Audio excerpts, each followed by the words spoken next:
चर्चा सत्कार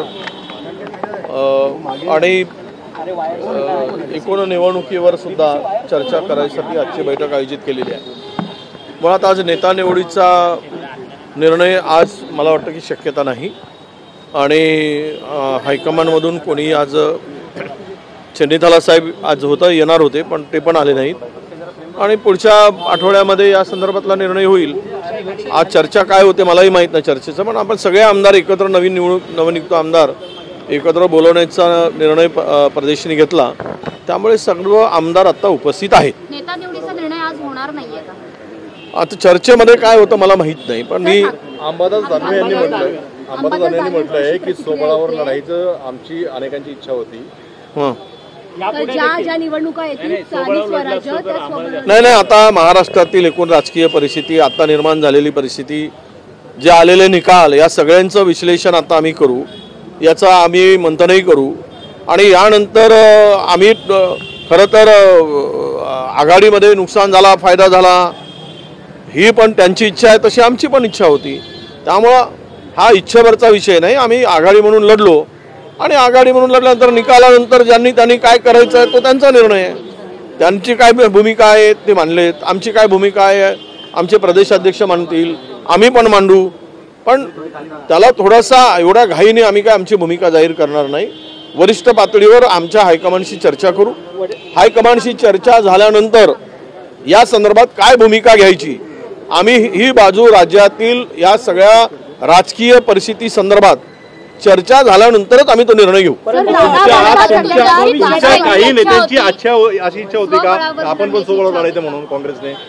नाही, आमच्या बघा अनेकांची पक्षामध्ये अनेक मतं असतात, त्यामधले काही लोकांचं मत होतं की आपण स्वतंत्र लढावं त्यावेळेचं, पण असं नाही की ते पार्टीचं मत असलं पाहिजे, वैयक्तिक मत अनेकांचे अनेक मत असतात, त्यामुळे ते वैयक्तिक मत आहेत असं मी मानतो। दिरंगाई जागा वाटपासंदर्भात झाली, कारण का गेले 2 ते 3 महिने निवडणुकीच्या आधी जागा वाटप झाली, याचा परिणाम दिसतोय का? जे आतले कल होते अंतर्गत ते पण समोर आले। हे बघा, या जर तरच्या गोष्टी आहेत, या मुळात ह्या निकाल जनतेचा आहे का, जनतेचा कौल आहे का, हा खरा प्रश्न पडतोय। अजूनही महाराष्ट्रातील जनता आपलं स्पष्टपणे म्हणजे मी तर हे म्हणेल की ते ओरडून सांगत आहे की आम्ही दिलेला कौल नाही। हा कुणाचा कौल आहे? हा ईव्हीएमचा कौल आहे का? हा एकमेकाच्या गळ्यात महायुतीनं हार घालण्यापेक्षा ईव्हीएमच्या गळ्यात हार घालून आपला आनंद मनवावा अशी चर्चा ईव्हीएम पुन्हा सांगतो, हे सगळी जी चर्चा आहे त्यावर जनतेची जी भूमिका आहे ती अजूनही जनतेला हे झालेला महायुतीचा विजय पचनी पडत नाही आहे, त्यामुळे त्यांची भूमिका किंवा त्यांचं मत लक्षात घेतल्यानंतर एवढा मोठा विजय कसा मिळू शकतो? 2014 मध्ये मोदींची लाट होती, त्यावेळेस आम्ही 42 जागा जिंकल्या, 19 मध्ये पुलवामा सारखा होता आणि संपूर्ण देशभर बीजेपी होती, आम्हाला म्हणत होते की 10 जागा पण येणार नाही, त्यावेळेस आम्ही 44 जागा जिंकल्या आणि आता जर आम्हाला 15 जागा 16 जागा जिंकत आलो आम्ही, यामध्ये अनेकांच्या संदर्भामधली जे काही संभ्रम आहे त्या संदर्भात चर्चा होईल, चर्चेमध्ये काय मत निघतंय त्यावर आम्ही पुढे बोलू।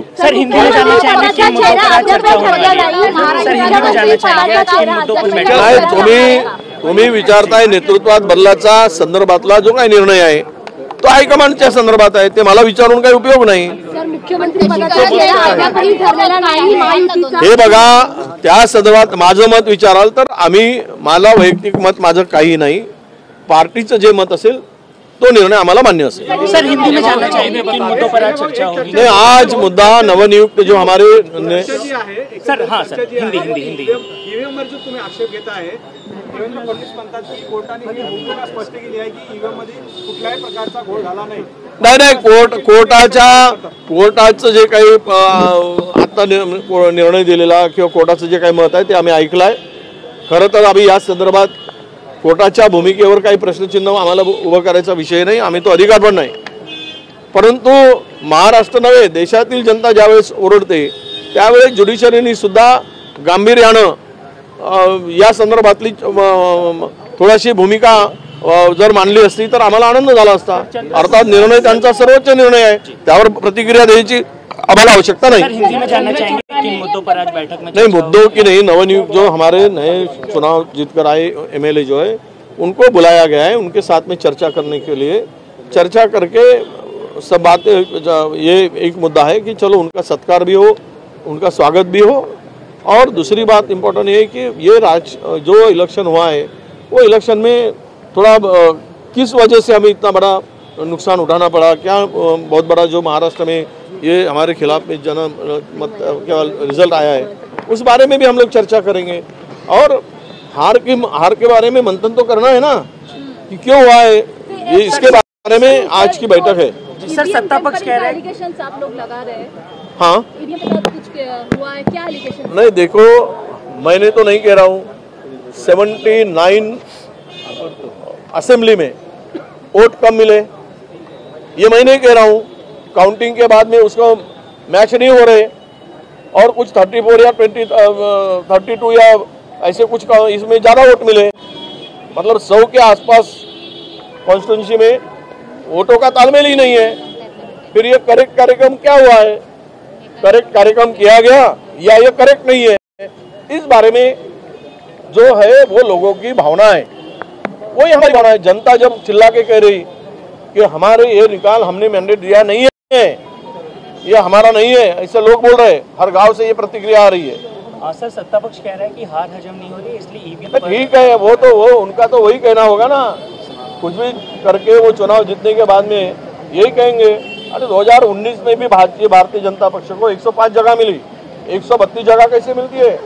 सरकार के खिलाफ में बड़ा आक्रोश था, किसान परेशान था, महिलाएं परेशान थी, महंगाई ने बाहर सहन नहीं हो रहा था, कानून सुव्यवस्था की धज्जियां उड़ चुकी थी।